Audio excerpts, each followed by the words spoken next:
Welcome back. This is the 17th annual Isaac Asimov Panel Debate, and we've been going strong ever since the year 2000, when an idea surfaced in the hearts and minds of the family of Isaac Asimov, exploring a way for his memory to be preserved in the programs of this institution. And Isaac Asimov was a friend of the American Museum of Natural History. Much of the research for so many of the books that he wrote took place in and around the halls and in our libraries. And so perhaps there's no more fitting tribute to him and to his memory than to keep this celebration going. So thank you for attending. We are also streaming live on the internet, and I'm your host for this evening, Neil deGrasse Tyson. I'm the Frederick P. Director of the Hayden Planetarium.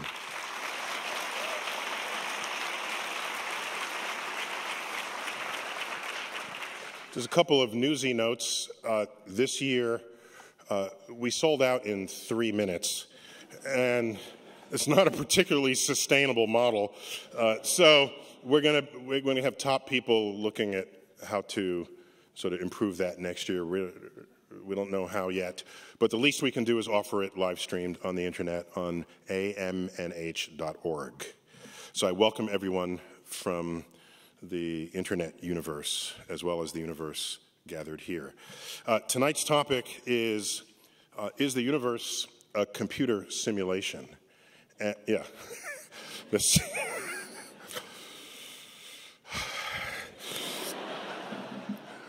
Do you want it to be a computer simulation? I mean, this topic is we're gonna, it's, you'll see.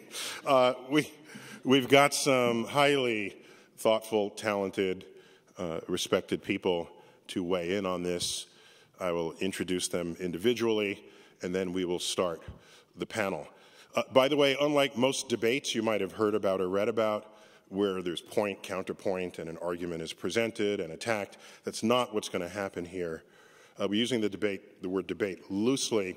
Think of yourself as eavesdropping on scientists at a breakout room in a conference on this topic.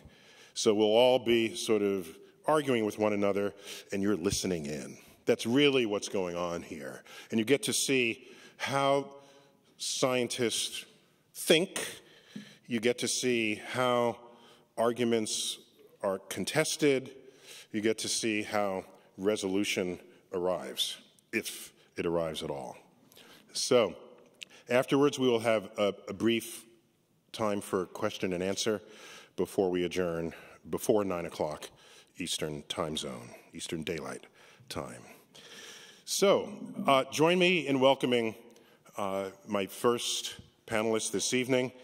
He is a professor of philosophy at New York University, where he's also director of the Center for Mind, Brain, and Consciousness, David Chalmers. David, come on out. Hey, looking forward to this. Thank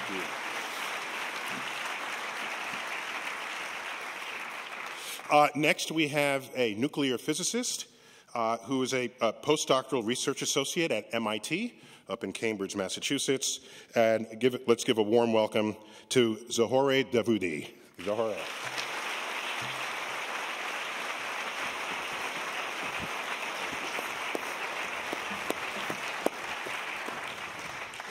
Next, we have someone who's actually no stranger to this panel.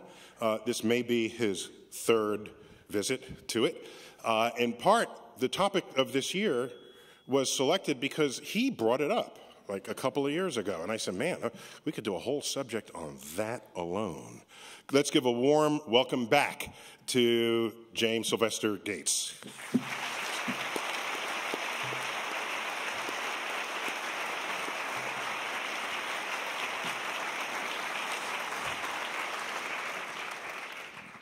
Another non-first-timer is a professor of physics up at Harvard, specialist in nuclear particle physics. Give a warm New York welcome to one of our own, a graduate of Stuyvesant High School, Lisa Randall.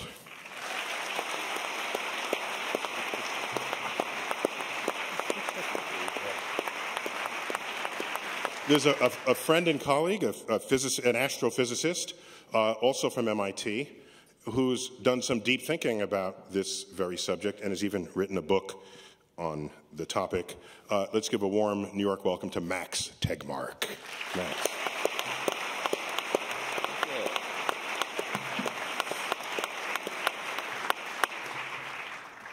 By the way, we are sort of lit for live streaming, and the intensity of the lights on this stage is such that two of our panelists, I think they just want to look cool, but they said they need to wear sunglasses for this event, and that's cool. Later on, I might join you. I brought my pair with me as well. If I'm feeling cool, I might do just that. Zohreh, I'd like to start with you. No, who should I start with here? Yes, let me start with you, Zohreh.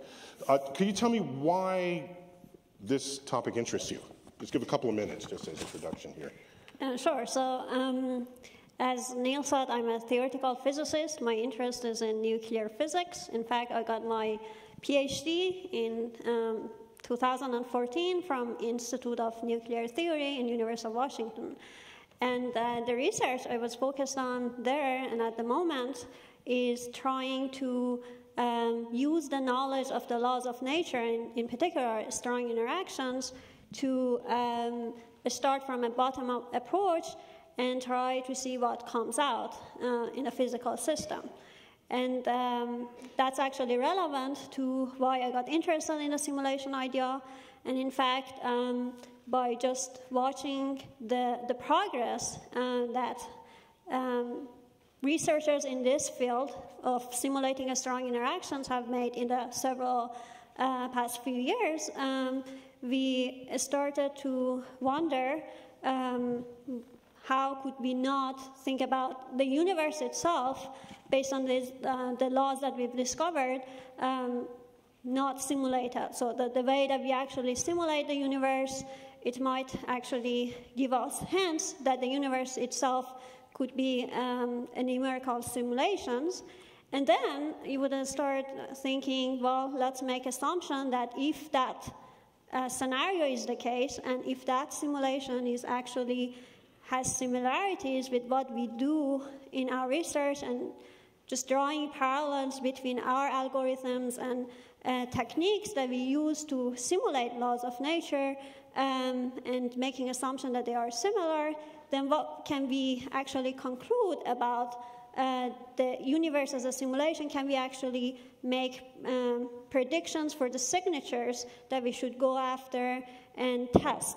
So that's the approach we took, and it was a fun idea and fun paper we came up with my collaborators, Martin Savage and Silas Bean at the University of Washington. And that's basically why I'm here. I'm trying to... So the prospect of this being true didn't freak you out at all? No, I think it's a fun idea. Okay, it's fun for you. Okay, fine.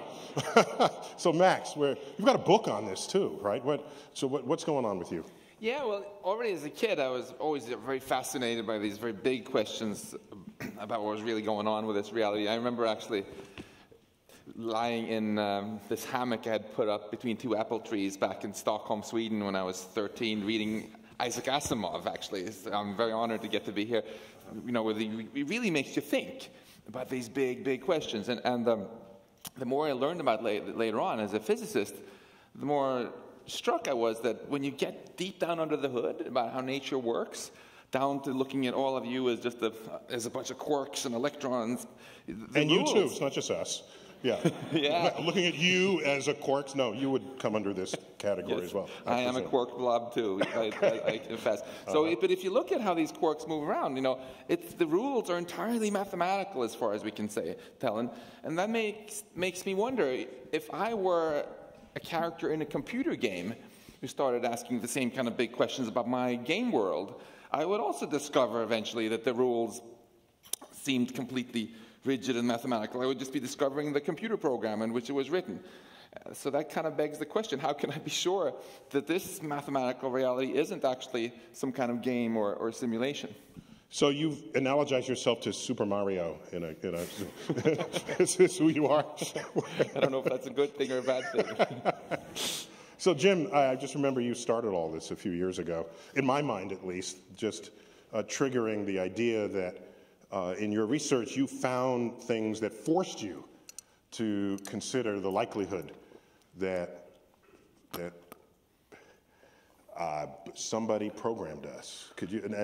Well, first of all, I would disagree with you. I'm not sure that somebody programmed us, but that's what you and I had a conversation where I pointed out that in my research I had found this very strange thing. Physicists, I like to say we all belong to a company called Equations Are Us.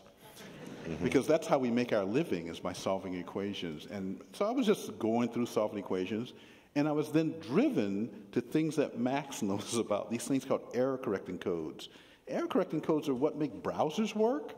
So why were they in the equations that I was studying about quarks and leptons and supersymmetry? And that's what brought me to this very stark realization that I could no longer say that people like Max were crazy.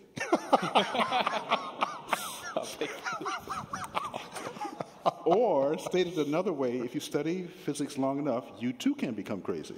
It's a corollary to that idea, yeah. And I'm also a science fiction fan. Like Max talked about his encounter with Asimov. I was reading at age 8 as opposed to 13, sir.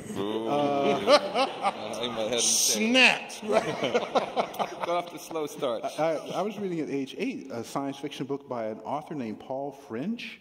And some people in the audience might know that's a pseudonym for Isaac Asimov.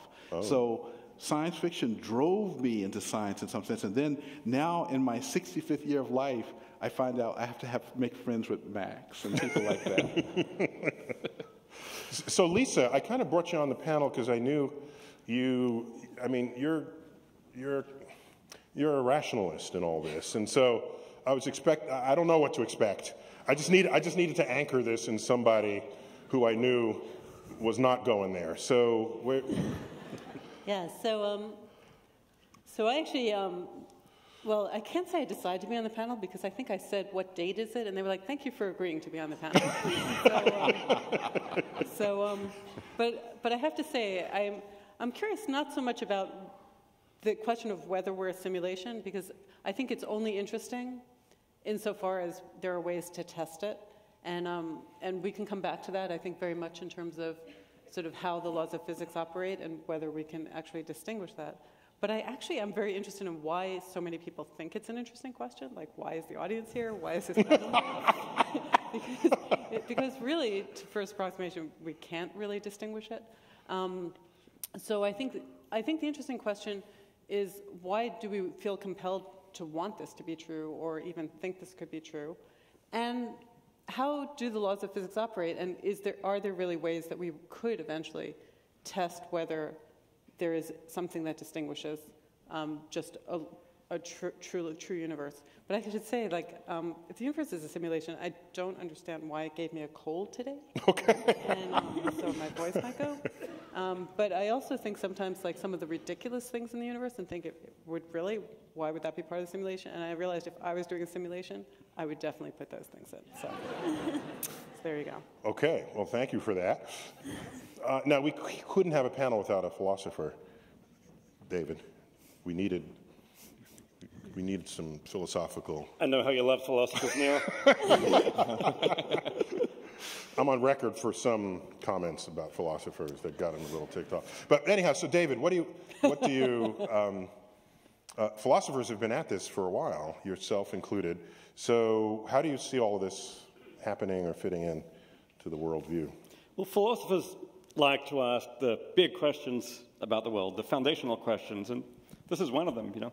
Actually, I blame Isaac Asimov for all this, at least in my case. I got into thinking about these big questions. When I was a kid, I read just about everything that Asimov was writing, not just the science fiction, but the science fact, the history, the detective novels. I read the multiple volumes of his autobiography. But throughout Asimov's work, this was a guy that was just interested in the big questions about the nature of reality at all levels. And that ultimately drove me to think about questions about consciousness and the mind, which I could approach as a philosopher, because philosophy allows you to kind of step back and say, what is the science here telling us? But this question about the simulation corresponds to another of the great questions of philosophy, which is basically, how do we know anything about the external world at all? And René Descartes said, how do you know you're not being fooled by an evil genius into having an impression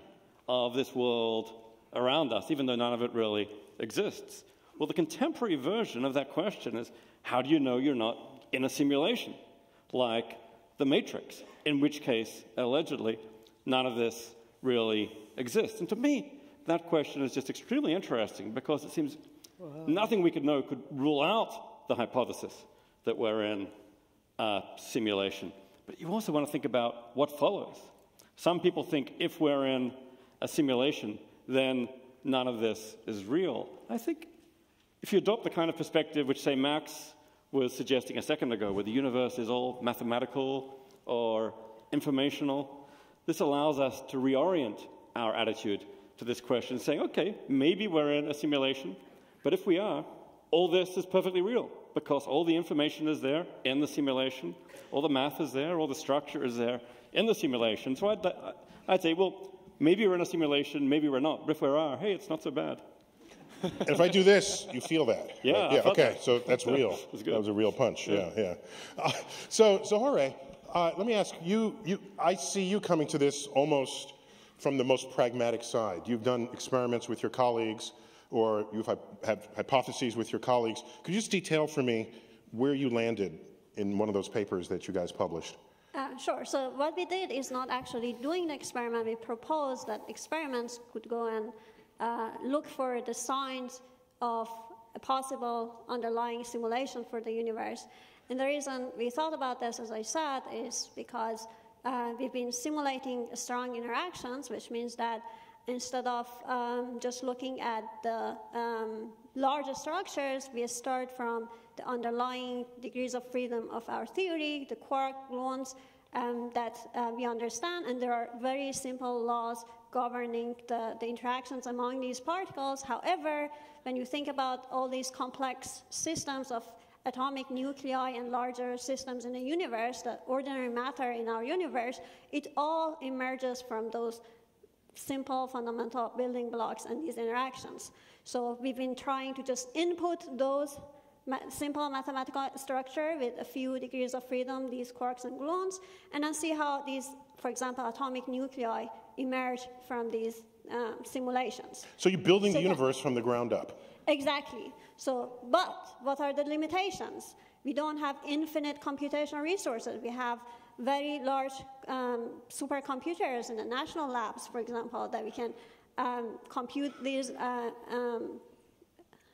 interactions, basically, and build up these systems. However, we are still limited, and the reason is that if you're interested in simulating the universe, and that's, you don't know what the size is, it could be finite or infinite. However, we are limited to a finite size. On the other hand, if you think about even a finite size, there are infinite numbers of points on these in this finite size that you have to simulate to get the physics right. However, we are not capable of inputting infinite number of information in our computers. Also, we want the simulations to be quantum, which means that there is not just one single path of evolution from one point to the other. There are infinite number of paths. Some are more important than the others, and therefore there's another type of infinities that we have to implement in our simulations to get the answer right. Yeah, but just because we can't do it because we're limited, why should that mean the whole universe is limited? So wait, so this is the point. So I got time. All right, so we can do it, right? And then based on the assumption that if there is an underlying simulation for the universe that has this problem, that has the problem of finite computational resources, just as we do, then what happens? Then the laws of nature, the quantum mechanics, and whatever interactions that are going on has to be put on a finite set of space-time points in a finite volume, and then just a finite number of quantum mechanical paths to a process can be evaluated. So these are the assumptions. So if the simulator of the universe, in whatever form it is just finite computational resource and not infinite, then is limited to simulate the universe in this kind of limited scenario, just as we do. And then by making that assumption and then going back and look at our simulation and see what kind of signatures we see in the observables we calculate that could tell us that we started from a non-continuum space-time, then apply it to an underlying simulation of the universe and make the same assumption, then what would you see? And that's basically what we look for, and list a few observables in our universe that might lead to actually constrain this scenario under this assumption, and one of which is looking at the spectrum of cosmic rays, because what happens if that these very high energy cosmic rays that approach the Earth, they are actually traveling in a discrete space-time as opposed to a continuum, then their equations, basically spatial relativity that would describe the relation between the energy and momentum of this particle is modified, and then you would ask that what would that modification mean in terms of the observation we make in our observatories for example, the spectrum and then distribution of these cosmic rays. And if we see something that would be that would be consistent with the scenario with limited computational resources of the universe, and then you might think about other signatures and maybe taking this scenario more seriously and think about extending. So cosmic rays, it would be your pathway to the limits of what has ever been measured. Exactly. And then seeing if at that limit you are probing the limits of the programmer of the universe. Because these cosmic rays are the most energetic particles that we've ever been able to observe. We can't even produce them in laboratories. These are very high energy cosmic rays. Very higher than anything we produced in our particle accelerators. Exactly, yeah. Yes, by orders of magnitude. Mm-hmm. And therefore, because these are very energetic, they can actually probe the fabric of a space-time. This is our way of probing if the universe, if the underlying space-time is discretized or just a continuum. So Max, you've written, like I said, you've written a book on this, yet you told me offline that you have an argument that would argue that maybe we're not simulated after all. Maybe we're not a simulation after all. So where does that land? Yeah, so before giving a counter-argument, we give the pro-argument. So, of course... So you can give arguments in both directions here. It's fun to argue with yourself sometimes. So, of course, we all, as David mentioned, have seen the argument, the idea of us being simulated in the Matrix and in science fiction going even far beyond that. But the guy who really started forcing scientists to take this a bit more seriously and gave this idea a bit more scientific street cred, I think, is Nick Bostrom, my fellow Swede, Nick Bostrom, who published this very dry academic article just pointing out that... He's a philosopher. Indeed, yes. Indeed. Mm-hmm. And he pointed out that it seems like the laws of physics allow us to build amazingly powerful computers way beyond what we have now, solar system-sized things, which could simulate minds that would feel just like us. And then he went on to say, it seems overwhelmingly likely, if you don't wipe out here on Earth, that in the future, the vast majority of all computations and all minds will be inside of such a computer. And therefore, he said, if almost all minds are simulated, we're probably simulated. So that's the pro-argument. Now, it sounds good, but... So just to clarify, so what you're saying is, if simulating universes becomes a pastime among those who have access to highly powerful computers, and we are in a universe, we are probably in a simulated universe, even if one of those universes is actually real.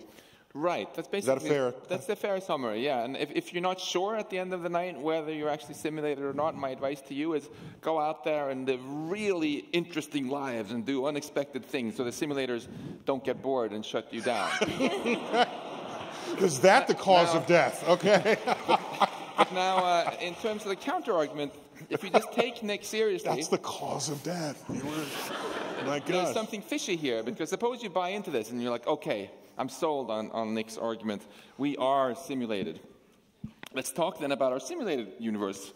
we're measuring the laws of physics here in the simulated world. And we find that in the simulated world, we can build all these supercomputers in the future, and there will be all these simulated minds, and so on. And we can make the same argument all over again and convince ourselves that actually we're doubly simulated.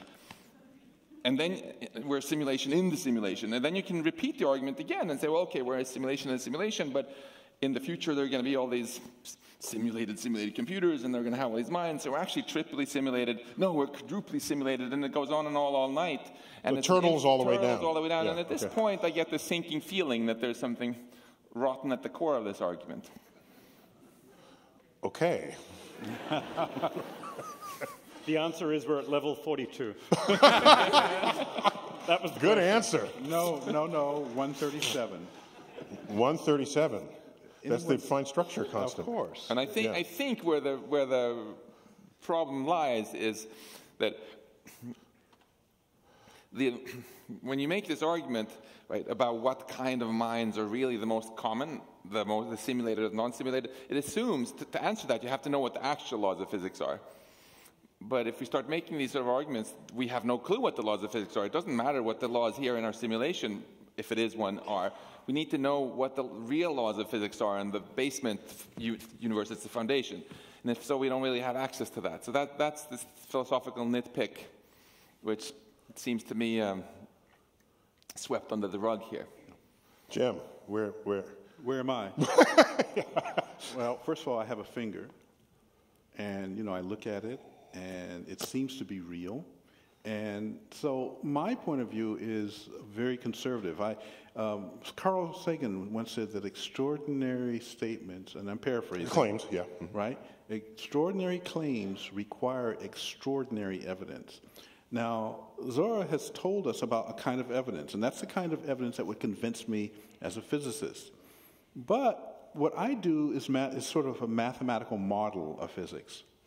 And in our previous encounter here on this stage, I had a chance to tell you about these error correcting codes, which are a very specific kind of digital data. It's not just general digital data, it's a very specific kind. And it seemed extraordinarily unlikely. And I have to tell you that one of the reasons I enjoy talking to audiences like this is they get us experts out of our comfort zone.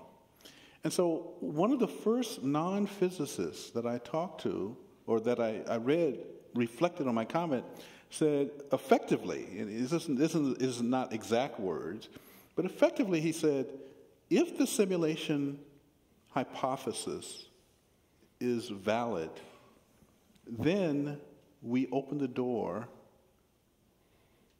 to eternal life and resurrection and things that formerly have been discussed in the realm of religion.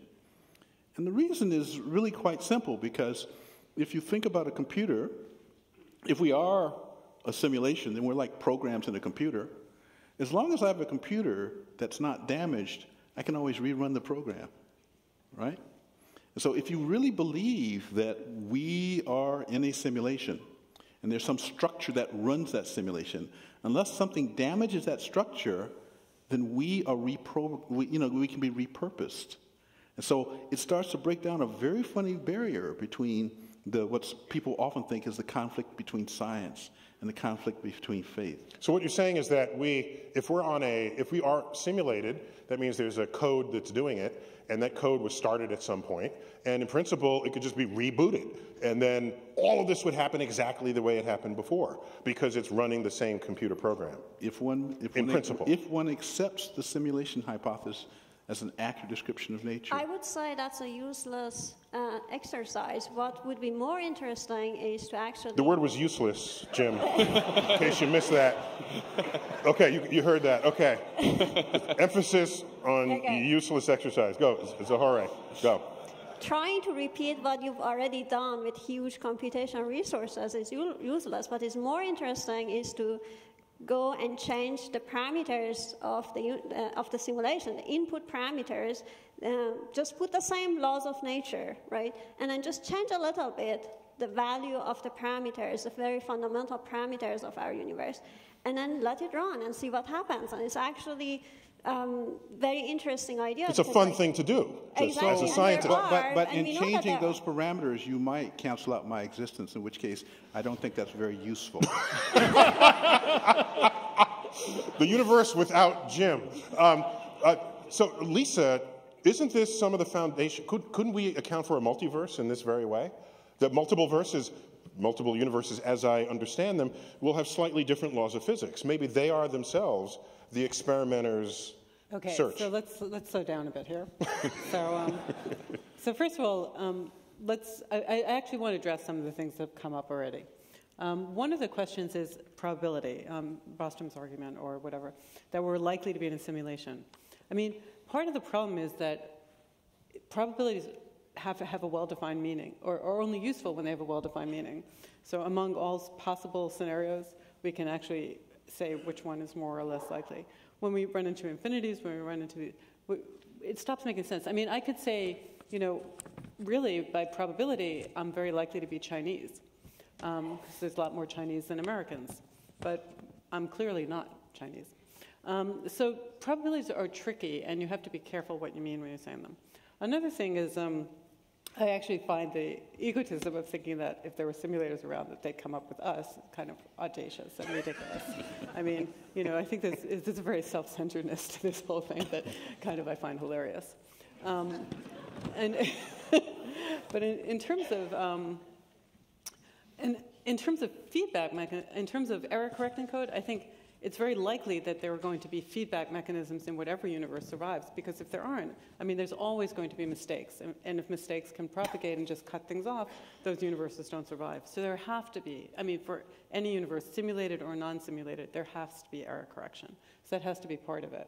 Right, that assumes that the programmer makes the same kind of programming, is susceptible to programming errors and programming bugs that we are. It's not even intentional. It could be just that the computer itself is subject to error. I mean, it's only firing things somewhat randomly. I mean, ultimately, there's uncertainty in everything. Nothing is created perfectly. Quantum uncertainty. So can I jump in here? Because she's raised, in fact, I think an incredible point about this. And may I take a few times? I'll cede minutes back later. Yes. There you go. This point about error correction is something that when people general public has looked at my work, they say, oh, you must believe in simulations. And I've said, no, actually, I don't.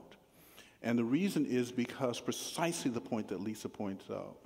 If you look in all of nature and ask, are there any other places in nature, not in engineering, not in computers, not in the things that we build, but in nature herself, is there a discussion in science about error correcting codes? It turns out there's one place and one place only that I have been able to identify. That's in evolution and genetics. And there's been a discussion. Or any biological system. Right, or any biological system. Right. And it's not that we think life is some kind of programmed simulation. It's because the universe itself, as Lisa has said, has to have feedback mechanisms that basically sustain a structure that propagates faithfully forward in time. And I think that's, in fact, the most critical point. And you have your time now. Thank you. And anyone who wants to take my time to agree with me,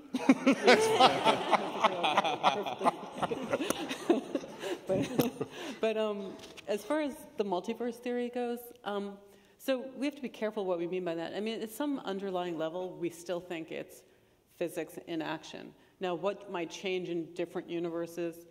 We might actually have different forces. We might actually have different strengths of interactions, the kind of thing that gets simulated. I mean, we simulate strong interactions the way that were described. Just to be clear, strong interactions are the forces that bind atomic nuclei. And protons. Yeah, you have protons that are the same charge that are sitting right next to one another in a nucleus, and how's that even possible when we were taught that like charges repel? So there's got to be a really strong force down there holding them together, and there is a really strong force. It's called the strong force. Okay, so go on. Which is strong. Yeah, that's right. Okay. So just to be clear. So, and there can be different possibilities for what these parameters can be. It's still underlying, you still believe that there's the laws of physics that are operating. So the question, so it's not a simulation. It's just, it's in principle possible that there are universes we don't communicate with that are so far away, we'll never send a signal, they'll never send a signal. So for all intents and purposes, there just are different universes. That doesn't mean they're simulated, it just means they're different from ours and they can have different properties. To really distinguish a simulation, you really do have to see just our whole notion of the laws of physics breaking down, or some of the fundamental underlying properties. So it would be extremely interesting to look for the kind of violations of Lorentz invariance that were discussed earlier, or things like quantum entanglement no longer holding, not because of interaction with the environment, but just this computer just couldn't keep track of stuff. I mean, so the stuff that gets so, I mean, a lot of the simulation idea, I mean, to simulate the universe, you need the computational power of the universe. So all of the simulations are based on the idea that there are some approximations that we don't see, that you have to be able to hide them. So, so what we're really looking for is the breakdown of the assumption that those approximations are valid. But David, what do your philosophical circles say about proposing an experiment that might falsify these ideas? Look, I don't think you're going to get conclusive experimental proof that we're certainly not going to get conclusive experimental proof that you're not in a simulation. I suppose we could get some kind of very strong... Well, why not? You just declared something. Why can't a clever person come along and... Because any evidence that we could ever get could be simulated. That's basically the reason. I'm sorry. Maybe... Okay, so if I find evidence that we're not simulated, the great simulator... They could have just planted that for you. Put that in. Yeah, they were one step ahead. However...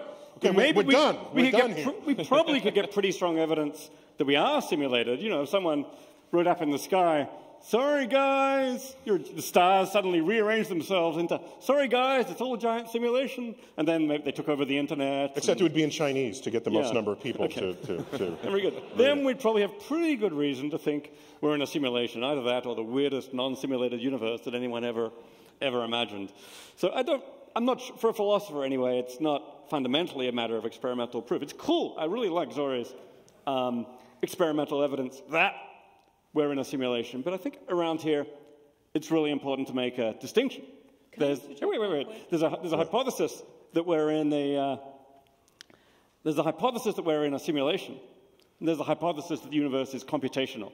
Those are closely related. If we're in a simulation, the universe is fundamentally computational. But it's not true that if the universe is fundamentally computational, we're necessarily in a simulation.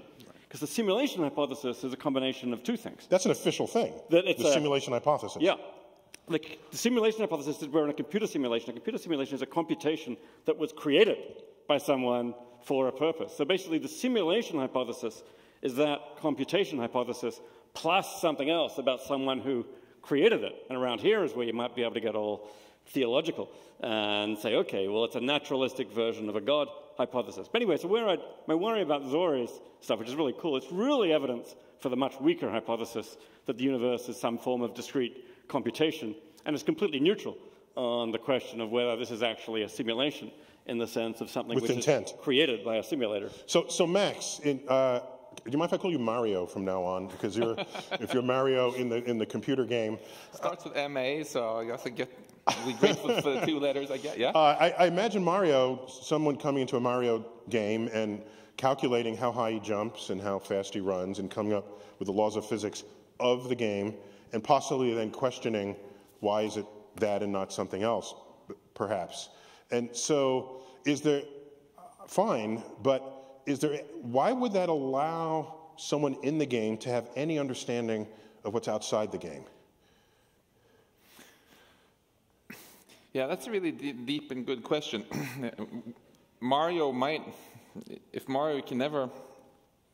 Even if he figures out exactly the rules of his world, then he just figures out the rules. He won't even know if he's running on a Mac or a Windows box or a Linux box, right? Because all he has access to is this higher level of this sort of emergent reality. We might, at some level, be stuck in that situation in physics also. It's quite fascinating to think that so much of what we figured out, for example, about how a glass of water works, with waves and vortices and things, we figured out already without having a clue about the substrate. We didn't even know there were atoms, you know. But the same kind of questions that you're asking, which I think are awesome, the kind of questions where you ask, suppose this is actually somehow simulated, suppose the simulator is cutting corners, how would that show up? Actually, has been incredibly useful in the past. You know, if you imagine going back 200 years and trying to simulate this water as an infinitely the continuous liquid where there's a pressure and a density that has to be defined with infinitely many decimal places and infinitely many points, that sounds horrible to simulate. So maybe whoever did that cut corners, maybe there's the smallest kind of chunk of object, let's call it atom or something. You can figure out then what are the kind of departures from this simplified continuous physics that I'm guilty of teaching my undergrads at MIT about this morning, and you would figure out, wait, there's this one little thing which is different. A few hours ago from Cambridge. Thank you for coming in for Brownian motion, that things should jiggle around in a sort of weird way, and Einstein found that, got the Nobel Prize for it partly, and I think that the sort of thing you're doing is awesome. Look for corner-cutting evidence. I suspect that whether we're simulated or not, there are a lot of things that are wrong about what we assume today. I am very skeptical that we really have a continuous space that can be stretched infinitely many times. It seems like some sort of simplification that we came up because it was easier to do the math. But do you ever ask why should that be the case? Why do we need a discretized universe? I mean, if you put away the simulation hypothesis or a computational hypothesis, why should we even think about a discretized universe? Why not continuum? So this is an important. I don't want to call it a problem in physics, but a reality of physics, that our macroscopic world looks continuous to us, and that has a certain simplicity of modeling. And then as you get smaller and smaller and smaller, it's no longer continuous. And it's discrete, which may be easier to calculate than being able to be divisible all the way down to an infinitesimally small bit. Because now you need that much bigger a computer to do it. By the way, you know something that none of us actually know. This is actually a real question, whether space is discrete at really small scale. Well, we run into this problem when we do flyovers in the Hayden Planetarium. We have a data set for a planetary surface, let's say Mars. And you're at a given distance, and from that distance you can see Olympus Mons, the biggest mountain around, and Valles Marineris, and you say, fine, now I want to get closer. Well, to get closer and have more information come to you, you have to swap in a higher resolution map. And we try to do that continuously so you don't realize that. So you keep doing this, and then you reach a point where we don't have more resolution to give you. So we actually hold you back so you don't go closer. But if you did, all of a sudden you see these discretized pixels of the Martian surface. And that's basically because we don't have the data. We're not there. It doesn't exist for us. So anyone who's used one of these virtual reality devices like the Oculus Rift knows there's something called the screen door effect. It's like you can see, if you look closely enough, you can see the pixels. So it's not a perfect simulation. So I guess really what Zohreh is doing is saying, well, we could get empirical evidence for a screen door effect in real physics. Yeah, I think it's actually a deeper question than that. It's not about not having enough data to resolve those distances. That, to some extent, that's true. But the problem is that something that even bothered Feynman a lot, that why do you need infinite numbers of degrees of freedom or infinite amount of information to describe a very tiny chunk of a space-time? That just doesn't make sense. You can pretty well describe the physics without actually needing that infinite amount of information. What I meant to add is that when we're zoomed down to Mars, it's not only that we don't have the data. Even if we did have the data, you would need that much bigger disk space to have it ready and loaded to be able to go from the bird's eye view down to any kind of small. I mean, we rapidly run out of capacity to calculate.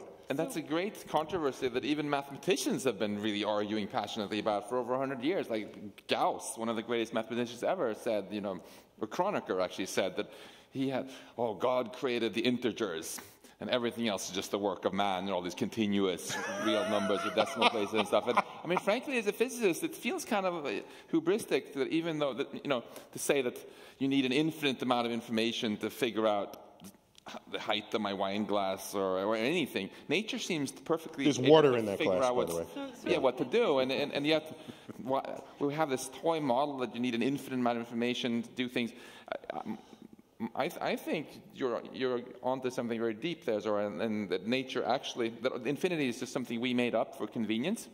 And as we dig deeper, we're going to find that maybe even space and time itself comes in, is at some level digital. So can I just say something by way of clarification, which is just in physics, we don't actually prove any theory.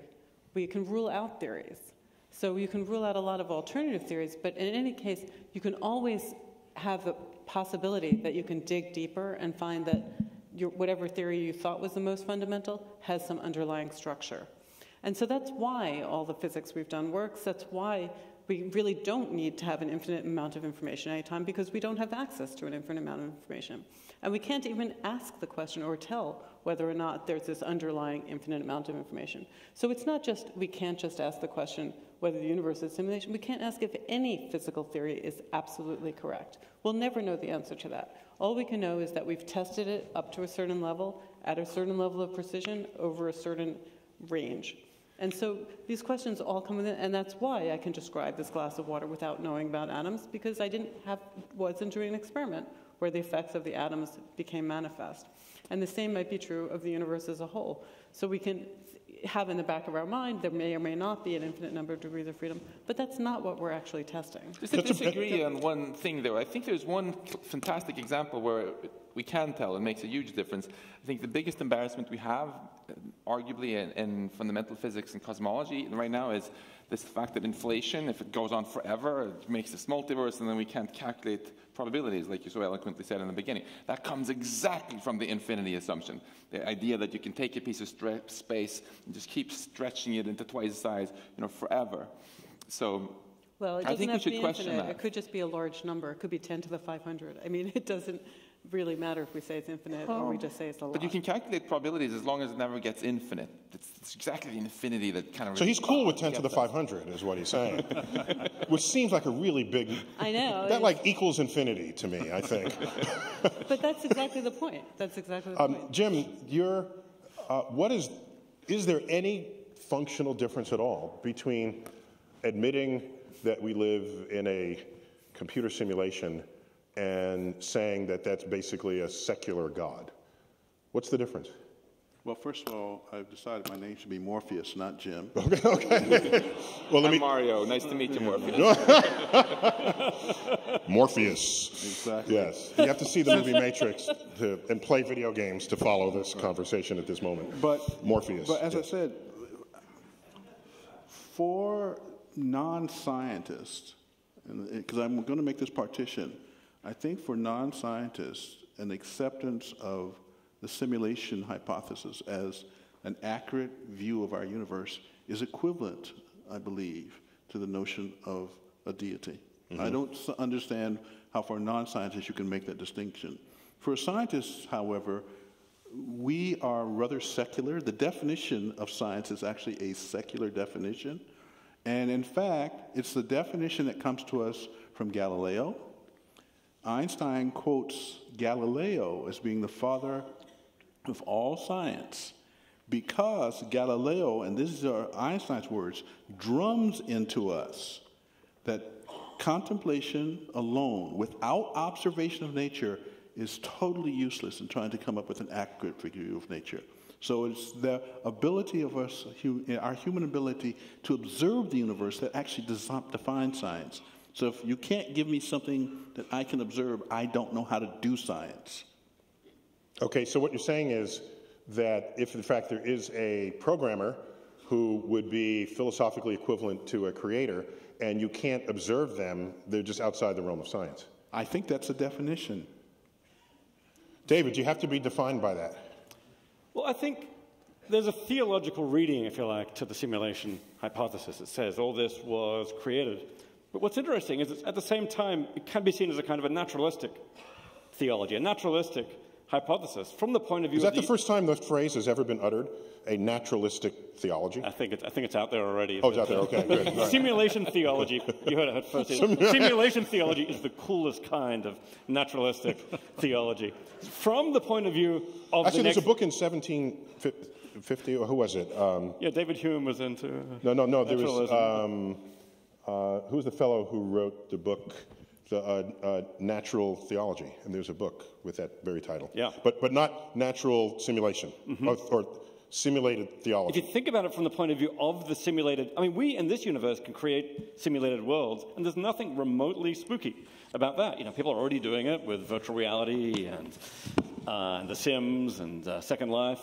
and whatever. This is just a far more sophisticated version of that. So we just need to move that picture to the next universe up and say, hey, maybe that's what's happening to us. So we got a creator, but our creator isn't especially spooky. It's just some teenage hacker in the next universe up. Mum's calling him into dinner. So working in the basement, yeah? So I think you can be led to at least entertain this idea by perfectly naturalistic ideas, as, say, Nick Bostrom was, and say, okay, maybe this is the kind of theology which even someone who's got no sympathy for spooks and gods and ghosts needs to object to. So that's an interesting point, because we don't think of ourselves as deities when we program Mario, even though we have all power over how high Mario jumps, because that's a line in the code. So you're right, you just take it up a few notches. There's no reason to presume they're all-powerful other than just they fully control everything we do, It could be they're all-powerful. I got into this from watching my 5-year-old nephew playing with one version of The Sims or Sim Life or something. He'd make a whole town, he'd build up the buildings and get the trees and the jungles and the creatures, and then he'd say, now comes the good part. And he'd send down fires and floods. And so it's like, finally I understand the God of the Old Testament. So you're saying because it is true in our world, we have fires and floods. I played one of those Sims, Sim City, because I'm a city kid, and the early low-res simulation. And there's a feature, you build up you need money, you're mayor of a city, and you construct buildings, and you need the schools and the fire departments. And then, every now and then, Godzilla stomps through your city. And you say, well, that's not real. I'm trying to be real. But then, it's kind of real in the sense that some major disaster you will confront, like Hurricane Sandy or 9/11. Now you've got to redistribute resources. So I look at our real world, and these things actually do happen. So are they just trying to mess with us? Is that? Well, the way I think about, who knows whether there's actually a simulator who's actually doing any of this. But if you do take the simulation hypothesis seriously, it's got a couple of elements of a traditional God. This person could be all-knowing about our universe, could be all-powerful. The one thing which is probably missing is wisdom and benevolence.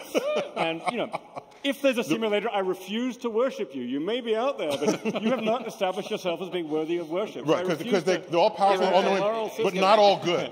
Give him a break. There's no reason to think they're all good. Cut him some slack. He's only 5 years old. You better be maturing one of these days. Zohreh. I think there is a big danger in trying to compare our idea of simulation with what comes in computer games. But we're talking, at least in my point of view, and I think a physicist's point of view, what calls the simulation is you just input the laws of physics, and nature and universe emerges. You don't actually try to make it look like it's something going on. You don't try to the same way as with the computer games. You don't interfere with what you've created. You just input something that is very fundamental and just let it go, just as our universe. So I think there deism. I think if you take in other words, you set the laws into motion and let the universe unfold however those laws prescribe. Because a priori, you don't know what happens, because the universe is complex. The laws of physics are simple, but you don't know what kind of complexities you should expect. And then you just let it run, and things emerge, and you just watch. But Lisa, in the search for the theory of everything, isn't that got a little bit of this in it? Once you find the theory of everything, and you've been on 2 of our theory of everything panels here, you're going to find out the one equation that the 5-year-old working in the garage wrote down that made our entire universe. Well, you might recall, since I've done this a couple of times, that the theory of everything, I think, is very badly named for a lot of these reasons.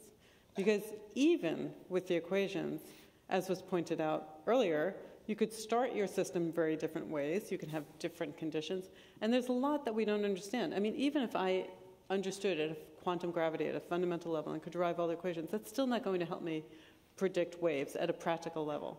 I mean, the computer simulation will never be that detailed, in my opinion. It's much better to go to different levels and figure out what's going on at what I would call an effective theory approach. So even with the fundamental equations, now sometimes, I mean, clearly if you had infinite computing power, then you would just be literally mimicking the universe, and possibly you could do that. But short of that, you're going to have to find these approximations, these descriptions that are sort of somewhat in between. They're still science. They're not something I'm just making up. They're still equations that work, and they ultimately are attributable to whatever is that fundamental equation.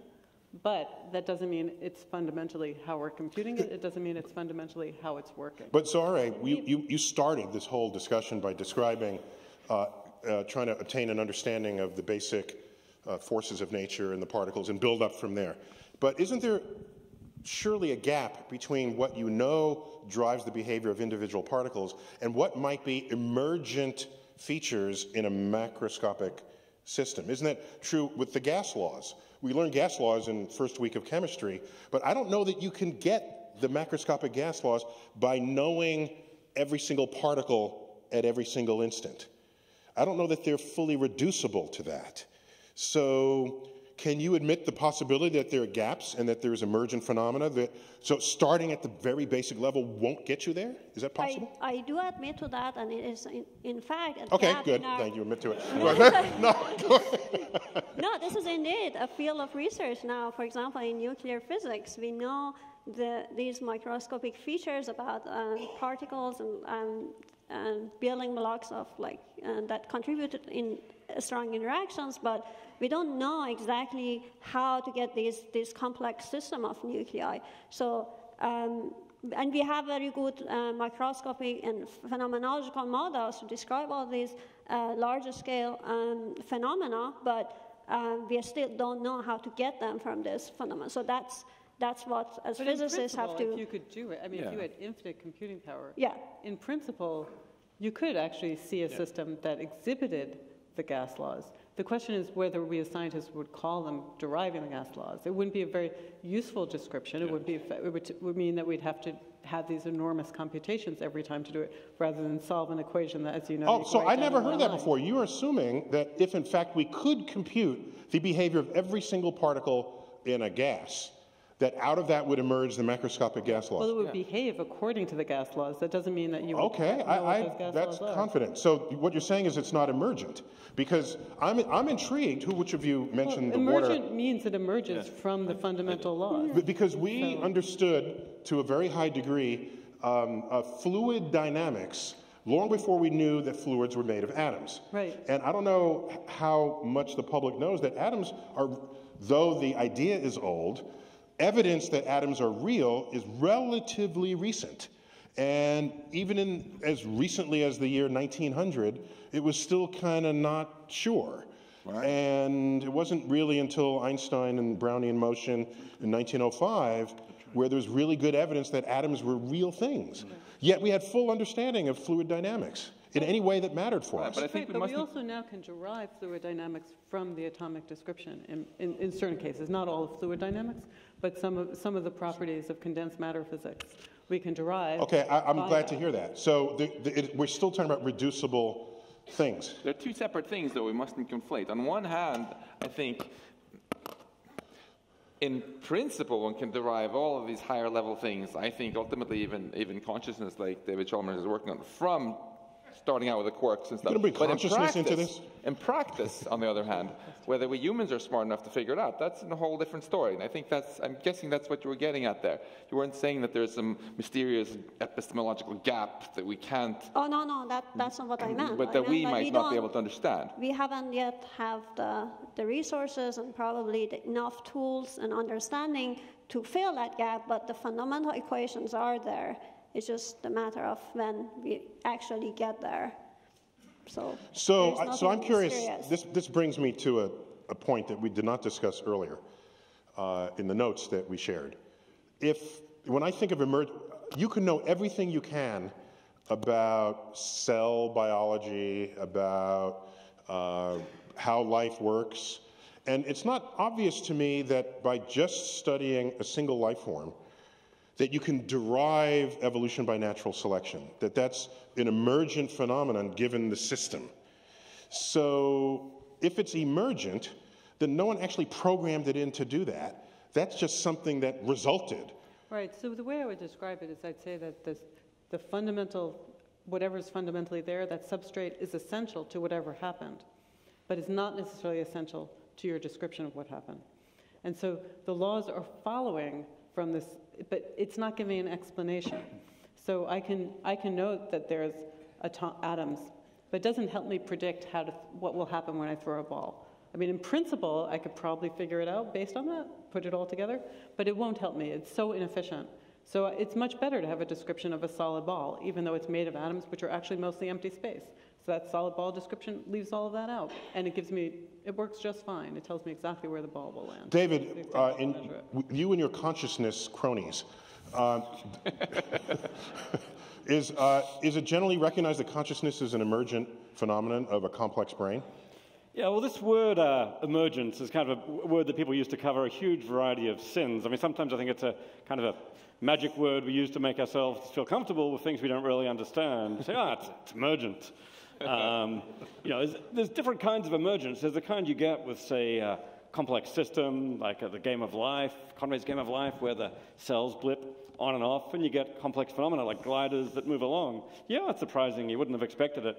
But you can put together the equations, and it's totally predictable. You run the game of life over and again with simple computational rules. It'll be predictable again and again. Evolution is interesting, intermediate case. Maybe given the laws of physics and certain initial conditions, you can run them again and again. I don't know. Maybe it'll turn out evolution arises 60% of the time. If so, that's incredibly cool, and then that ought to be explainable in principle. Now, for consciousness, people sometimes say consciousness is emergent, but there's a gap there of a kind that we haven't even begun to close in the gap of consciousness. People can tell stories about life. People can tell stories about evolution. No one's even begun to tell a story that enables you to predict the existence of consciousness from any number, any amount of underlying physical dynamics. It explains the behavior. It explains how we walk, how we talk. But why that should actually feel like something from the first-person point of view, that is emergent in a much stronger sense. I'd say that's strongly emergent in the sense of it might require new principles to explain. Max, is there any role of chaos theory in this? Because we know that in principle and in practice, there are some systems that are so complex that you cannot accurately predict its future behavior. Now, is that true even if you had an infinitely powerful computer?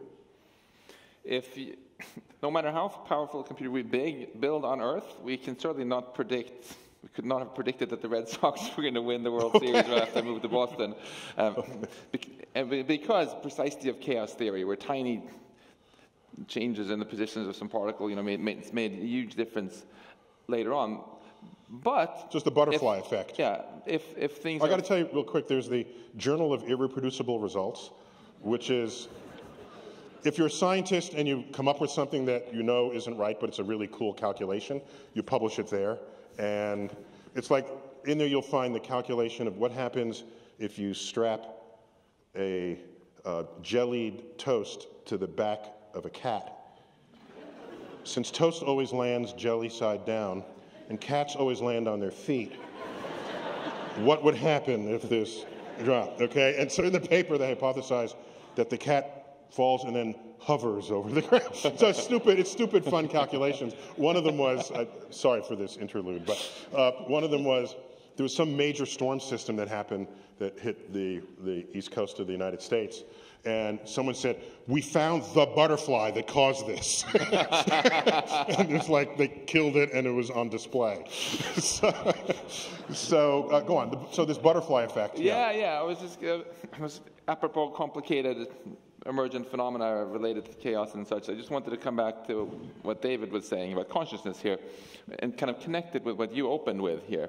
How can we test with scientific methods these ideas of whether we're simulated or not, or at least update our odds in one way or the other? I think one thing that's great to do is what you're doing, again, looking for the evidence of the simulator, cutting corners to make the simulation easier to run.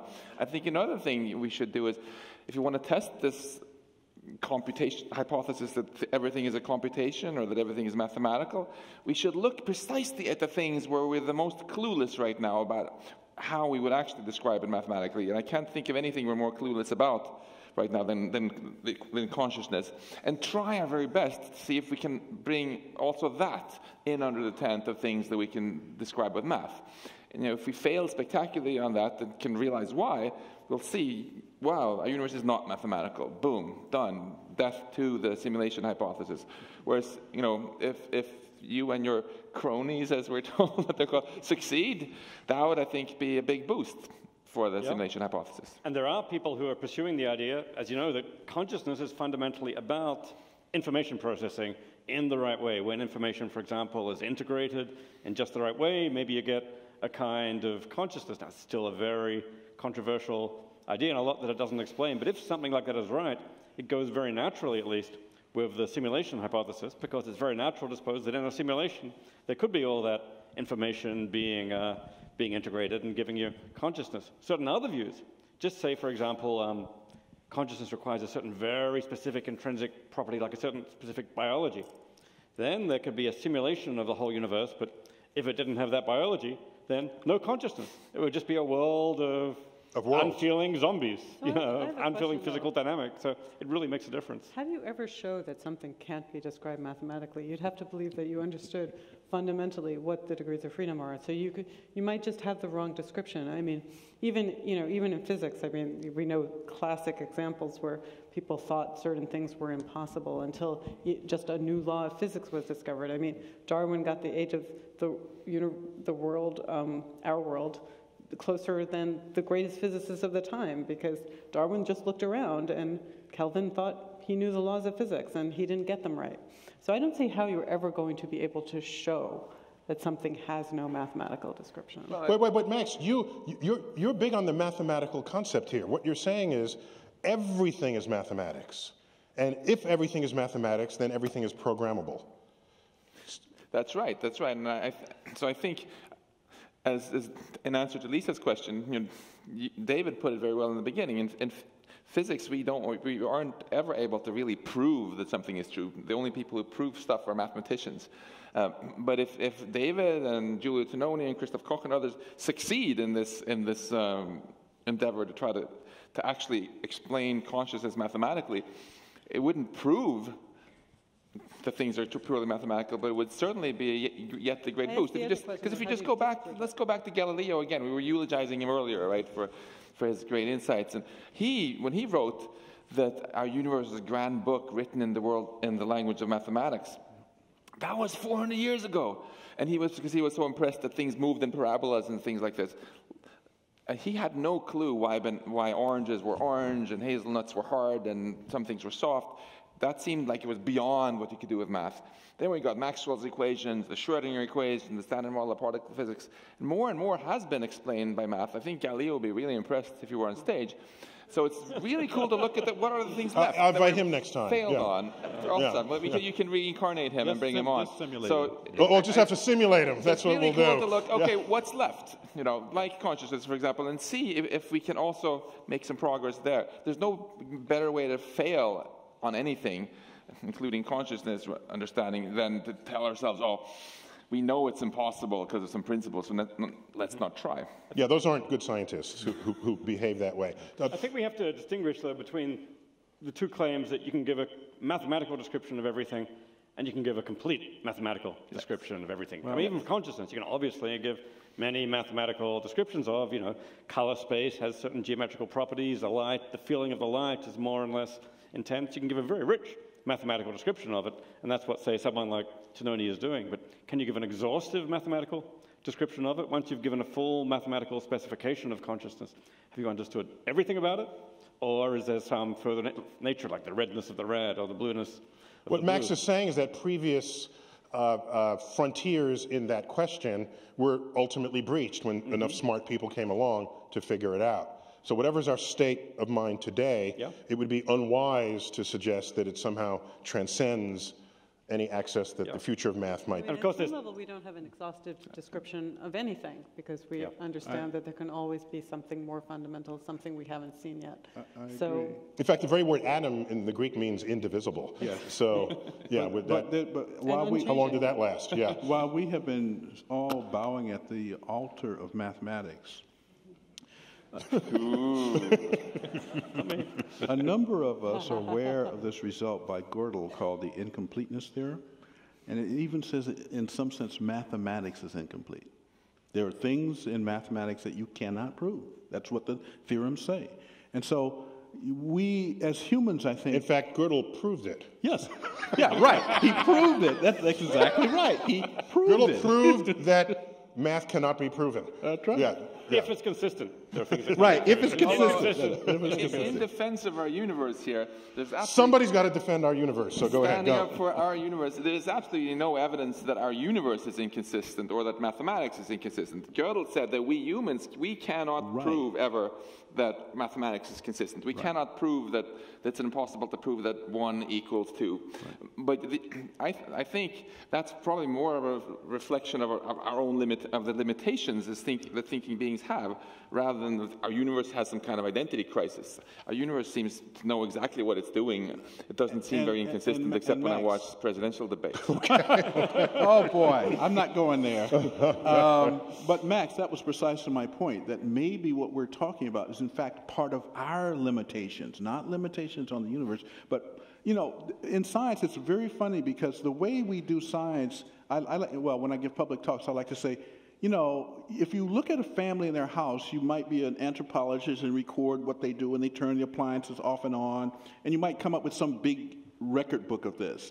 But then, when everybody's out of the house, you might just go to the house and watch how it behaves. You know, the thermostats go up and down, and, you know, maybe you have a timer that does other things. And so the house has a set of rules for operating when you're not there. And in some sense, in science, that's what we're kind of doing. And when we do this kind of split between science, non-science, in some sense, we're talking about how the universe behaves as if we could take our consciousness outside of the universe.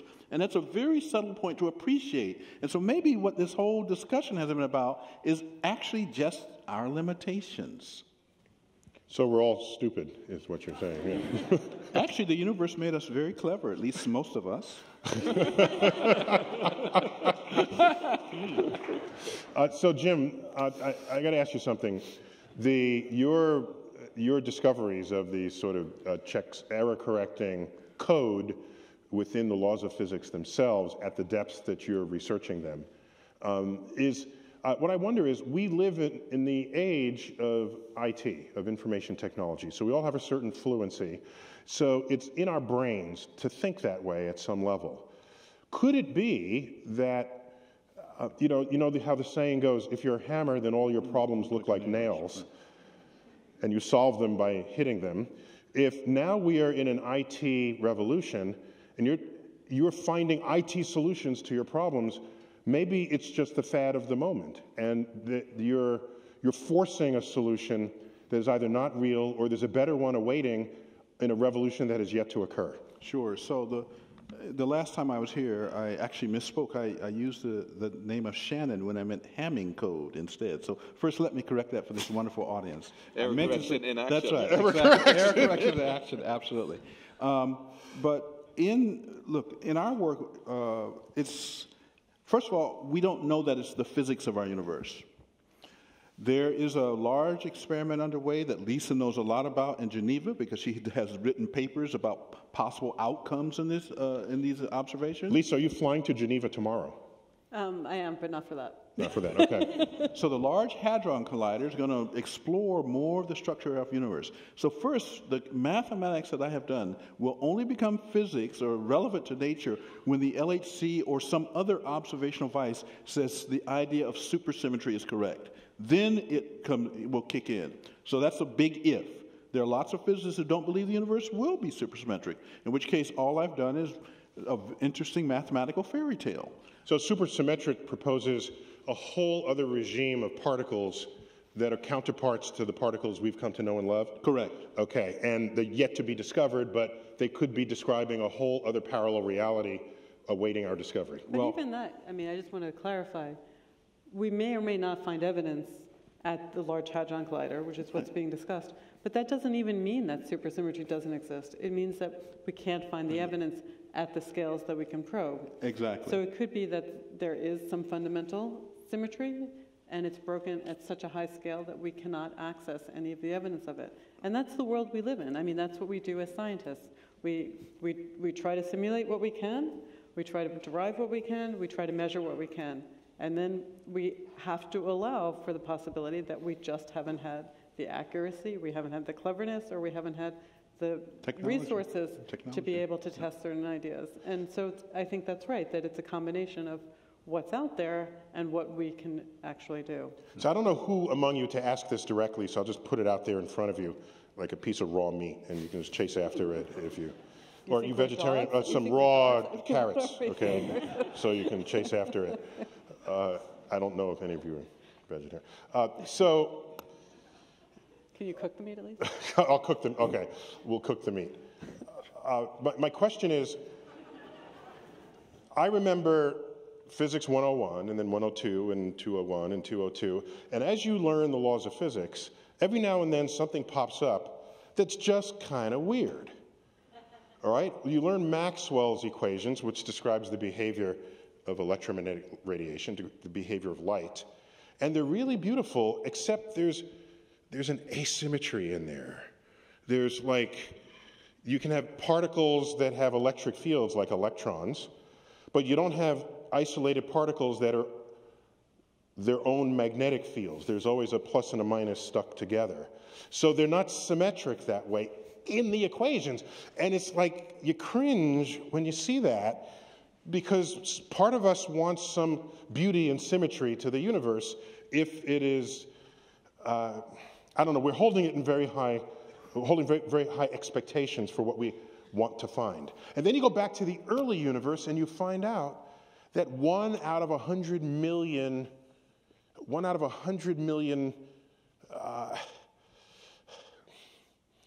photons did not become a photon because symmetry was broken and it made only one matter particle. Whereas all the other interactions had matter and antimatter, they annihilated and became photons. And we are made of this 1 in 100 million stuff that's left over. Something broke in the early universe. And I ask you, why aren't these bugs in the program that we're dealing with? So I'm going to actually answer that. You got an answer for that. Very cool. Very cool. So it's definitely not a bug in the program, because in both these cases, the underlying laws actually do exhibit symmetry. As Jim knows really well, that it has to do, if in our description of electromagnetism, you have electrically charged particles. There's an alternative description where the fundamental particles would be magnetic. That's not the universe we find ourselves in. So a lot of the symmetry is broken by the actual state of the universe we live in. So it could be that the laws of nature have some underlying symmetry that gets broken at some point. So who's breaking it? Who's breaking it? The universe. The universe is No, that's not the answer.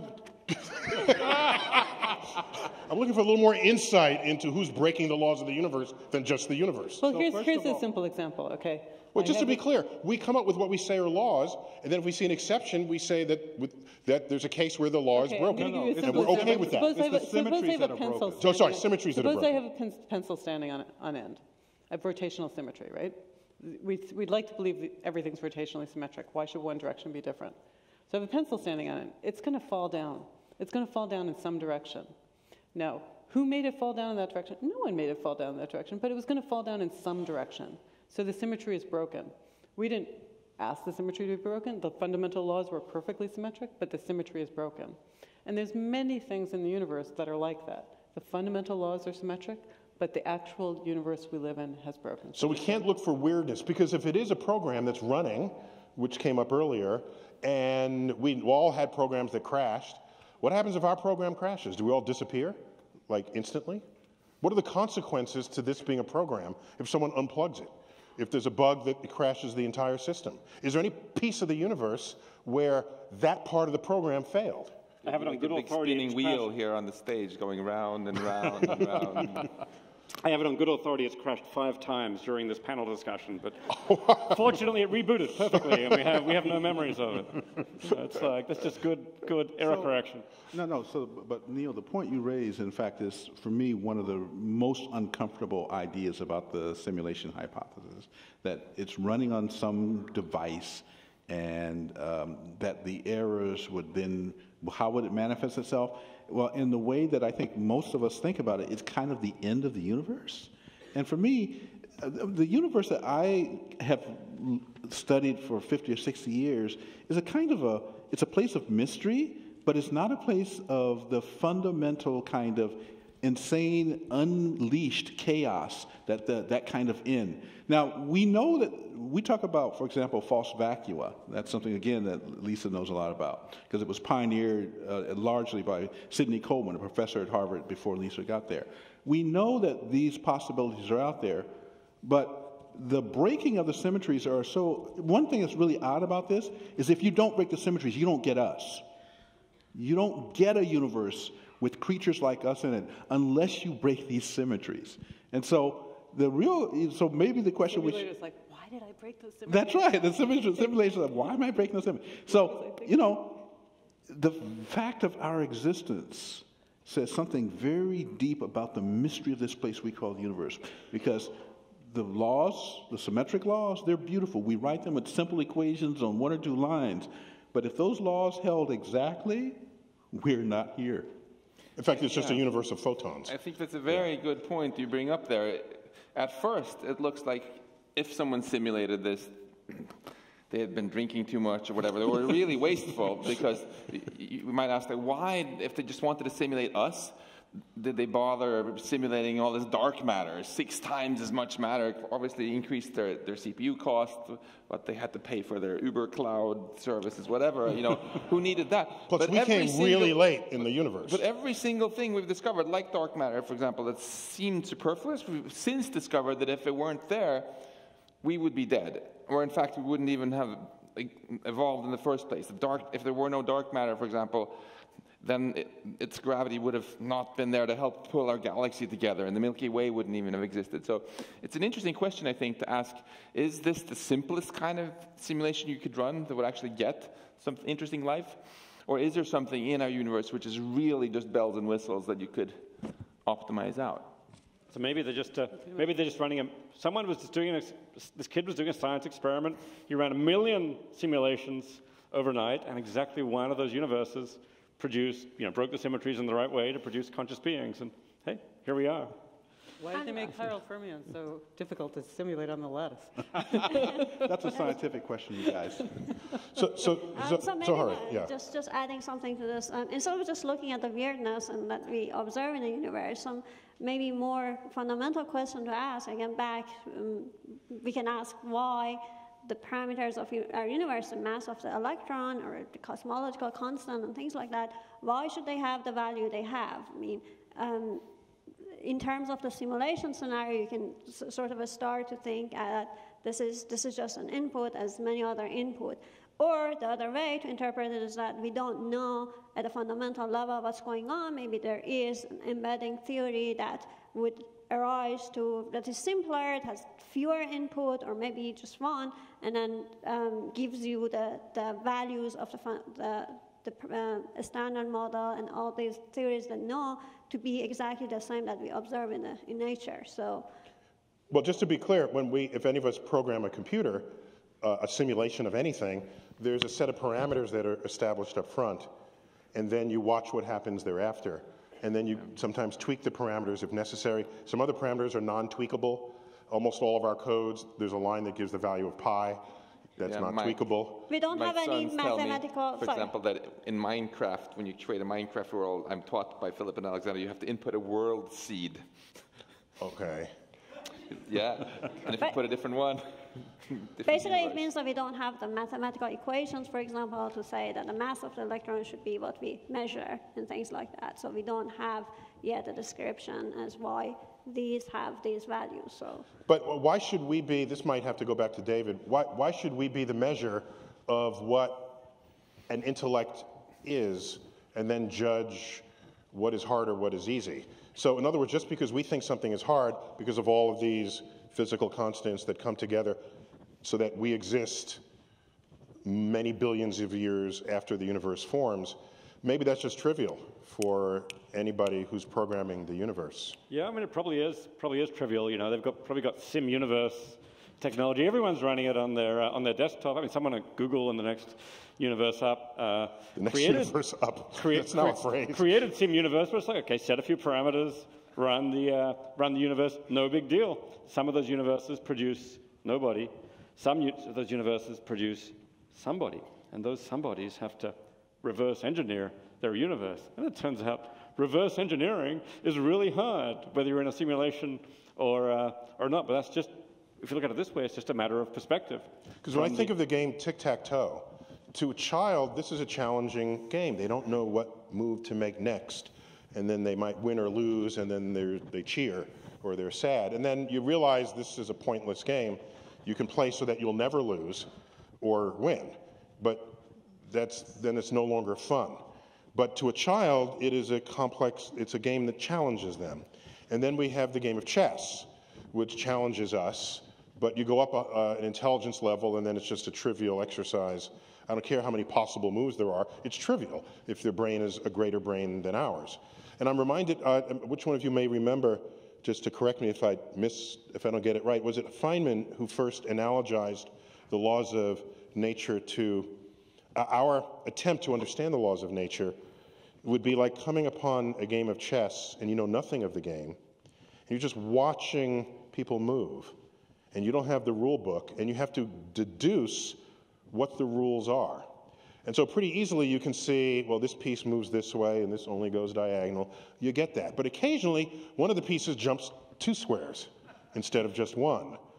Well, why did it do that? You make a note of that, right?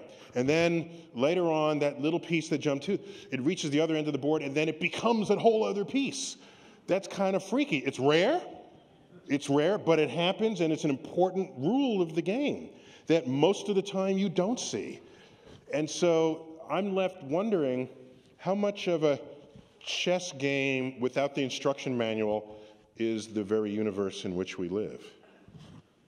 Well, to get your answers, one each from that. Yes, Zohreh. Maybe starting from the philosopher side. All right, David, you lead off with that. I would say that's basically the situation we're in. We call that game, this is the game of reverse engineering the universe, and we call it science. A little bit for philosophy, too. It's like, hey, there are clues we could get about we certainly get the equations and so on, but hey, there are clues we could get about the grander structure. Hey, maybe at a certain point we're going to find one of those constants that has an arbitrary value and find there's a coded message in there in the simplest possible language saying, yep, you guessed right, it's a simulation.